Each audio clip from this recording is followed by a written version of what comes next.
Coming up on DITV, we show you how 100 grandmas are making a difference. And later, we'll take a look at how one UI hospital is reaching a huge milestone. Phenomenal first year since we moved into the new amazing facility that you can see here. We've had a long, rich history of excellence in our pediatric program. We hear from the Iowa women's gymnastics team about their last time competing in Carver Hawkeye Arena and how the men's gymnastics team was able to upset a top 5 program. I'll tell you more in sports. It's a brutal start to the week as I give you more in this week's weather. All that and more is coming your way. Don't go anywhere. DITV starts now.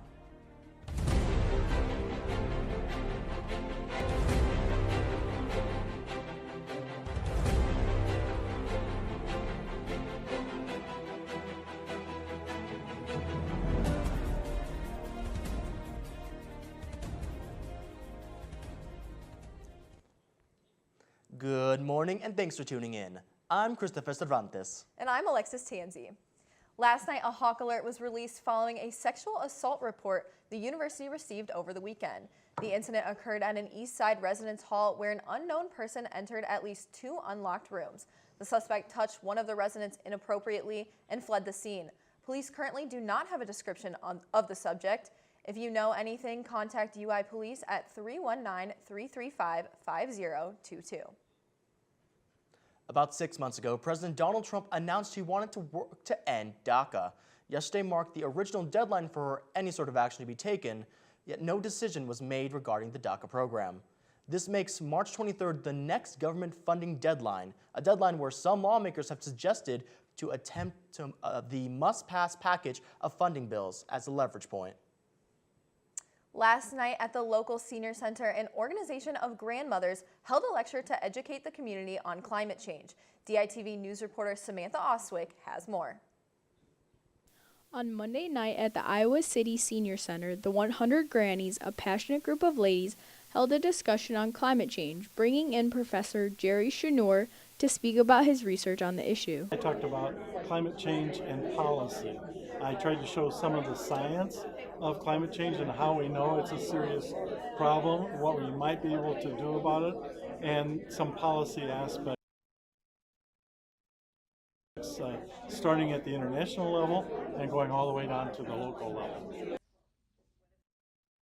The 100 Grannies has been a successful activist group in the state of Iowa, and they spoke to me about their mission and their motivation.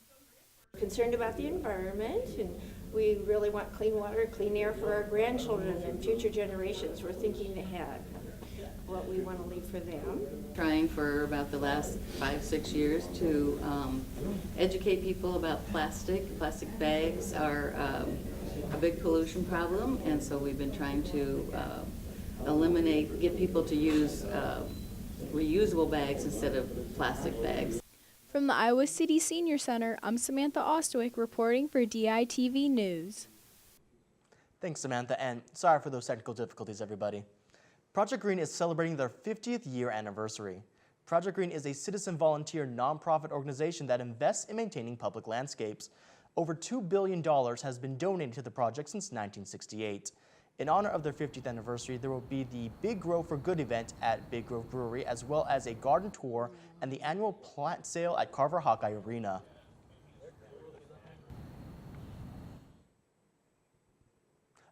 Oh, speaking of green, everybody, I gotta ask this, Alexis. We had a little bit of green last week, but now we have the usual gray and white. What's going on? That's right, Chris. It's snowing outside right now, but with all the rain we got yesterday, hopefully it will be green again when spring rolls around. Let's toss it over to Jahisha in our weather studio to find out when that's going to happen. Yes, it has already been a grisly start to the week with some shocking hail and midterms. And it looks like this morning is only slightly better as we're still reluctantly greeted with that slight rain-snow combination as it hits 39 degrees before later on in the evening with that brisk 21 degrees at night. And then looking at our extended forecast, unfortunately the week doesn't get much better as it's a grey start Wednesday morning as we hit 35 degrees before lowering to a cool 19 degrees. Thursday, however, we do catch a glimpse of that big, beautiful sun, but temperatures still stay at a brisk 37 degrees before falling to 22 degrees at night.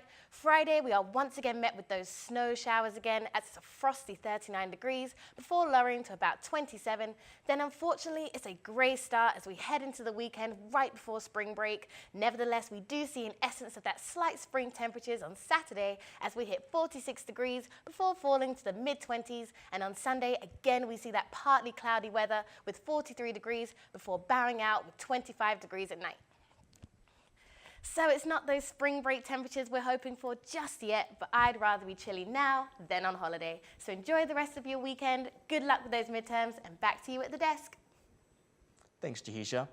Officials say a cause has yet to be determined for the fire that destroyed an Iowa City recycling facility. The investigation has been concluded due to limited information, but that status could change if new information is released. The University of Iowa is participating in a national breast cancer study. The study is to test a new form of treatment called watchful waiting. Watchful waiting involves carefully watching the cancer with mammograms and appointments every 6 months, with only attempting surgery or radiation if the cancer becomes invasive. Clinical research nurse coordinator Janet Geik-Miller said, quote, "The standard of care in the past has been surgery, but now they're looking at active surveillance as a good outcome as people who have immediate surgery," end quote. Check out today's paper where Daily Iowan reporter Brooklyn Drazy has more. Over 80% of children are diagnosed with cancer and they will be cured, joining the growing population of long-term childhood cancer survivors. The UI Stead Family Children's Hospital just celebrated its one-year anniversary. DITV News reporter Gustavo Meyer has more. Patient and family care. That's the philosophy that has been the cornerstone for this hospital. Children and their parents participated in the actual planning from the beginning. They helped look at drawings and responded to them. Architects asked their opinion on the elliptical design and quiet environment. The Dance Marathon gave the initial gift, $5 million gift, which really galvanized this building, as well as now we have the dedicated University of Iowa Dance Marathon Pediatric Oncology unit on the 11th floor here. Fellowship for the Child Life program gives additional human resources support as well as care in the clinic and patient stay. The Child Life staff has helped normalize the experience for children in the hospital. As you can imagine, children experiencing a cancer diagnosis, there's nothing normal about that, but they still want to play, and our Child Life specialists support that and help them get through some really hard times in the hospital. Programs that benefit pediatric cancer patients and their families include summer camps, scholarships for cancer survivors who attend the University of Iowa, and funeral expenses. Reporting from the University of Iowa Stead Family Children's Hospital, this is Gustavo Meyer, DITV News. So Chris, we had a couple of sports teams competing at tournaments outside of Iowa City this weekend, but we still had some teams here in Iowa City defending their home turf. That's right, Alexis, and I heard that things got a little interesting, but don't take our word for it. Let's toss it over to Lucy in the sports studio where she has more. Well, thanks, guys. Yeah, it was a really busy weekend for Hawkeye athletics, but most winter sports are starting to come to a close, including women's gymnastics, who had their senior day on Friday. Here's what the seniors had to say on their last time competing in Carver. Try not to think about it too much. I don't want to get ahead of myself. We have a lot of season left, but it was really special. I mean, I heard the crowd before my floor routine, and that was just a really special moment. And then just finishing on a high note. I mean, I couldn't really ask for anything better. We still have a lot of season left, so it's by no means done with gymnastics quite yet. So it's sad to be done at home, but I still get to do what I love a couple more times. I know I had a bunch of people in the crowd supporting me, dabbing with me, you know. They all know my floor routine, so it's exciting that I get to do it with them and for them. They have honestly been through it all. They were here when we were not that great, and they have helped to create a culture where we're breaking attendance records all the time. Nobody knew about gymnastics before these kids got here. I love their drive. I love their passion. I will miss how much they love being in the community. The Gym Hawks are on the road this weekend at Iowa State. And on Saturday night, the men's gymnastics team upset the number 2 ranked Penn State Nittany Lions. DITV's Casey Lindenkrantz has more. The Gym Hawks competed fiercely against Penn State in their meet last Saturday night. Senior Dylan Ellsworth took home gold in 2 of the 6 events as well as all around and was ecstatic with his team's performance. Last week compared to this week is a big change. So, I mean, I think it went well. I don't know, we went back in the gym, we had talked, and I said, you know, our freshmen are going to work on improving, like, stressful situations or coming in clutch. We've been struggling, right? I mean, one of the good things is our strength of schedule is pretty ridiculous. So we're hitting all the teams that are in the top 5. And we've been sitting below that, and for this team to come in ranked number 2 and take them down is fantastic. Even though they came away with a win, it wasn't without a few bumps along the way. Coach J.D. Reeve had advice that resonated with both Ellsworth and the team as a whole as they pushed past the Sun Devils and Nittany Lions. Let it go, leave it, can't do anything about it now, you go to the next one, right? And we talk a lot about if you make a mistake, the guy who is up after you has got your back, and you minimize your deductions because it's 5 up, 5 count, and let the rest of the guys do their job and add to the points. It was amazing. Like, I've been here for 4 years, and that was probably the most fun I've ever had at a meet. Winning against, you know, the number 2 team ranked in the whole entire NCAA was a really, really big, important thing for us. And I think the way we did it, by keeping it in as a team and just together and feeling like a unit, was just awesome. Ellsworth and the team look to use what they learned Saturday as they prepare for their remaining competitions.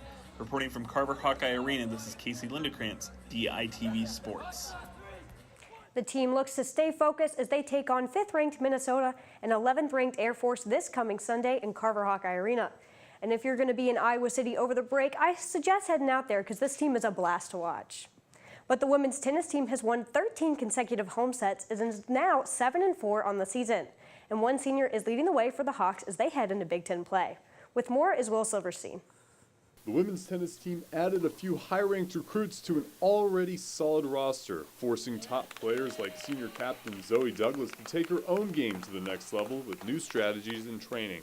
I feel a lot healthier and just like physically more prepared. I had a tough off season. We worked really hard. We were pushed ourselves physically. We did a lot of running, and I just feel very confident in my ability to stay in every point for as long as I need to. Know that when I'm in a rally, as long as I'm making the ball, I can just outlast my opponent when it comes down to that, and as long as I can get one more extra ball back, I've got a little bit of extra chance to win that point and then the game overall. With the new players on the roster and a lineup that features prominent underclassmen, Douglas has shown that she can improve the team in more ways than one. I try my best with everyone on the team and to try to help out as much as I can. I've had obviously 3 years of experience, so I think that definitely does help. And then when it comes to coming out there in these matches, I obviously know what's going on, so it's very easy for me to offer up advice, and I try my best with everyone on the team. Douglas and the Hawkeyes swept their matches last weekend against Bradley and Marquette. She hopes the impressive performances will build the team up as the grueling Big Ten season gets underway. Adds confidence. I mean, you come out here and you play and win 2 matches, you just know that you've got some things under your belt, and when you go forward to the next match, you're just ready to go, and just confidence is key. Reporting from the HTRC, this is Will Silverstein, DITV Sports. That's all I have for you in the sports studio. Come back tomorrow to see highlights from one of our reporters participating in the most important tournament of the year, Smash Brothers. Guys, back to you. The Daily Iowa newspaper has its new editor-in-chief. Gage Miskimen will be filling in the role of Grace Pateras for the 2018-2019 school year. Miskimen is currently serving as the creative director for the Daily Iowan. From all of us at DITV, congratulations, Gage.